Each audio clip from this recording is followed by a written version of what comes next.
فضح عصابة البوليزاريو. واحد الفيديو خطير جدا بالصوت والصورة. المحتجزين في مخيمات تندوف. واحد نداء استغاثة من واحد الشاب تعاني العبودية. نعم، العبودية دايرة حالة في مخيمات الذل والعار. هاد الشاب ميليشيات البوليزاريو منعاتو باش يتسجل بالاسم الوالد ديالو الحقيقي.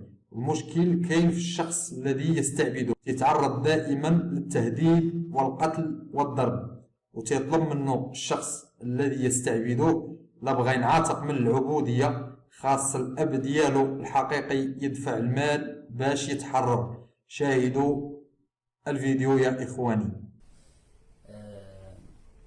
شاكي من سيدي أحمد ولد حبيدة ولد حمدنا ولد خليل شنو يسقوا، لأنه قال عملي كارتي لأني كنت لين بدري على اسم بويا من يعرف بويا الحقيقي. سمعت أخبار عن أخت الطفل اختيان عنها اللي تعدل على بويا الكارنة. قال له راكي اللي عدت الكارنة